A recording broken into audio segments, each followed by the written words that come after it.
found that actually computers were a really good prototype to look at to understand different parts of the consciousness. It's so nice out. Amazingly, cars are too. In fact, anything that has to work generally contains the components.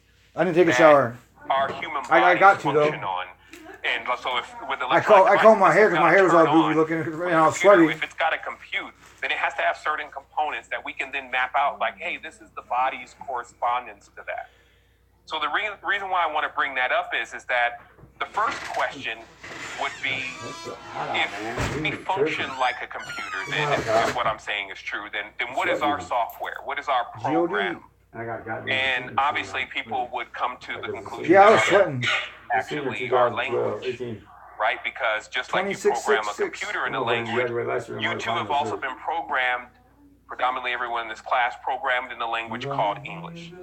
Now let me show you how first that there's some groundbreaking things that have just been discovered, or maybe have been known for quite a bit of time, but have always remained kind of like on the back burner or hidden from humanity. And unless you kind of get that news flash, then you're never aware of it. Now, of course, I'm building to something here. And that thing is, and I'll do a share screen really briefly here.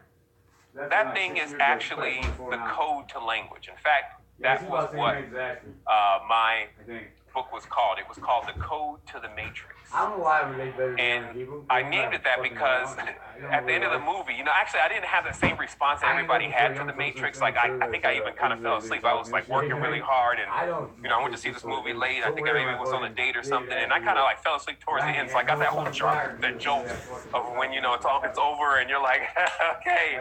And then after that, a lot of people kept talking about it all the time, and they were like, yeah, you seen the Matrix? And I was like, yeah, I seen it.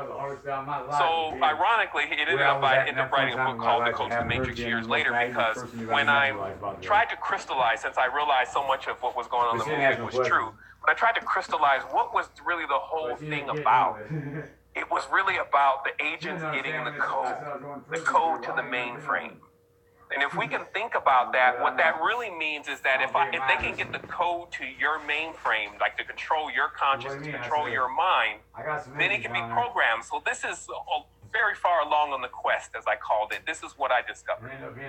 That many of the ancient languages, like Hieratic and Demotic script, actually break down to symbols. Okay? That what they are is they're actually symbols pulled apart. So what you're looking at here is Hebrew or Yiddish. And how, when it's pulled apart, then you get this language, but when it's put back together, then you get this, what's known as a Megan star in history, which some people later on began to call the Star of David. So, if you can imagine them, just what this means when you understand geometry and those kind of things, you realize that, hey, this is fascinating. But is it an isolated scenario? Is it only Hebrew that actually functions like this? So I started this huge quest of taking apart languages and figuring out if there was like a pattern Subliminal messages.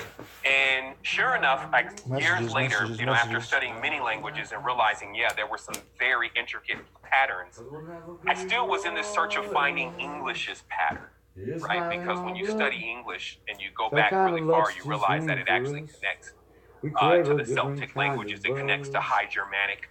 That's why really, when you play English backwards, it actually sounds a little like German. But what happens is that language is so powerful for us because it doesn't change like everything else changed. Like it doesn't go out like bell bottoms will go out and then maybe they'll come back in again. When language is set, it's set for thousands of years. And that's Prakano beat. When I proved that language was a code, that's pagan. Then I was able to really define that for a prolonged period of time, there has been a system of programming going on. Right? So this is English's, what it breaks down to. And amazingly, all of these break down to what's called hexes in our geometrics. Right? Video book.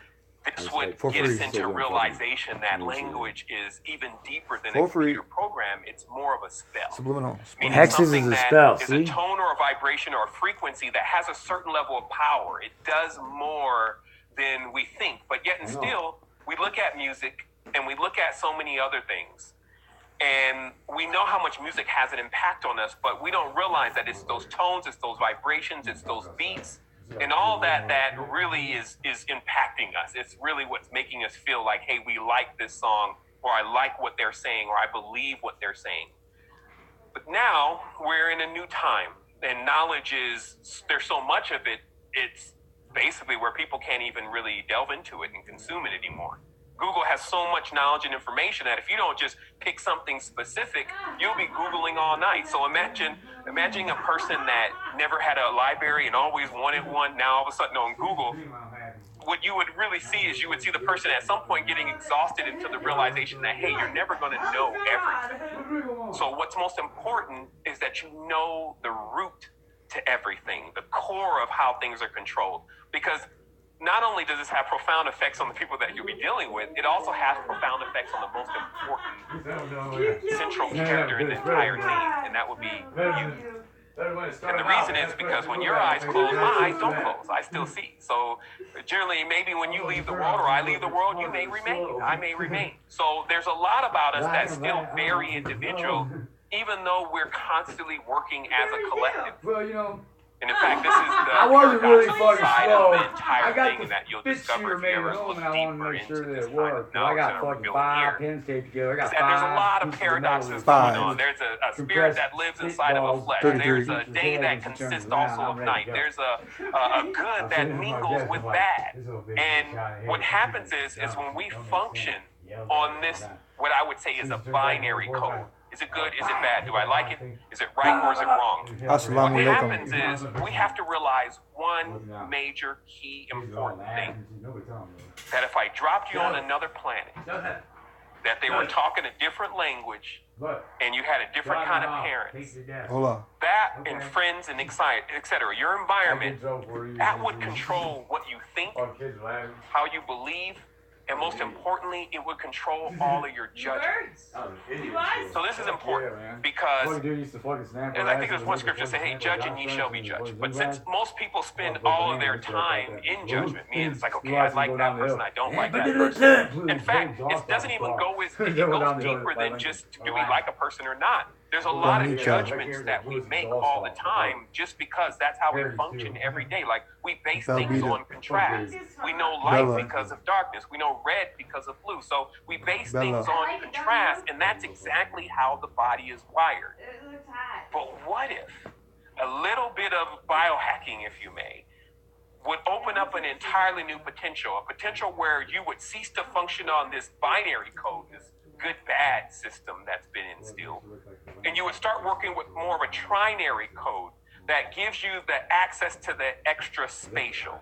Now, I'm going to explain to you why we know that this place exists, or this level of consciousness exists, actually through computers. Because what I'm talking about right now, we need to ground it into something for anyone to even sit around long enough to think that it's plausible, because their mind is hardwired to believe that it's not. So you would have to give them a comparison of what happened just now with the idea of standard computing, like your 4636 processors, all the way from there, all the way to what we're using now, Intel Core processors, etc. To now this new jump into quantum machines, right? They call that quantum computing, like Deep Blue, deep thinking machines, right? So when you look at that, if you realize that what I know, which is computers are this template of human beings, albeit quite crude, there's now a new computer that has been introduced that's very much involved in artificial intelligence, and this computer is known as a quantum mainframe. So I'm going to break it down for you. I'm not going to get this into a complex computer course. The biggest difference between a quantum computer and a general binary computer is the quantum computer can now function in a space called quantum, which for us would be trinary.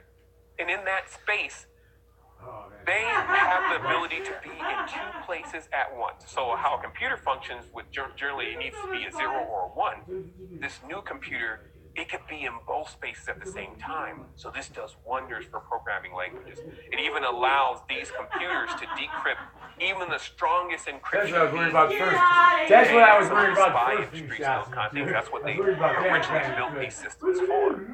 But how we cross this over into who we are is you need to realize that we are already trinary, if not beyond, but we were already trinary systems. We were already quantum systems. But now, because you're a quantum system, but you're using a binary software, You can't actually go and maximize yourself into the full potential of who you are until you learn to speak a new language.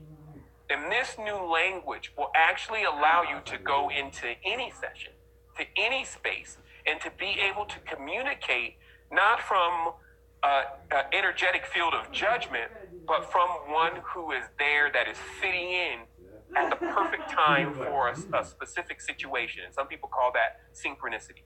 Like, wouldn't you love to always be in the right place at the right time? What I've actually uncovered is that what these binary languages do is they move like blocks in your mind, i.e. the geometry that we just looked at is basically a cube. It's like a cube tumbling over, but really your mind is a wheel. It needs more of a circular motion in order to move into flow. Now, many people call that the Zen. There's a name for this. That when someone's, let's say, playing basketball, and they're just shooting that shot, and they're just nailing it every time. They're not thinking, okay, so I'm about this far away. My trajectory is going to be about 35 degrees. And then once that, the wind, the gust of the wind, and it's going to catch it, and then it's going to, that's not what's happening. There's a zone that they're not even thinking about anything, and they're just in that space. And that space is the space you want to start getting familiar with. Now, don't get super excited. You know, I'm going to have some questions or be able to answer some questions, but I do want to say a couple things in relation to what I'm presenting here.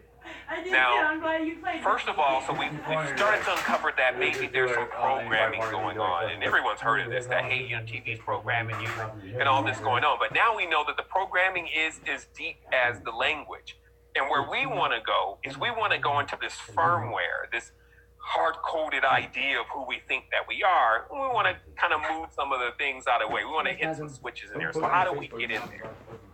So first we have realized that our ideas and our beliefs are formed by what has gone on with us in our rearing when we're brought up.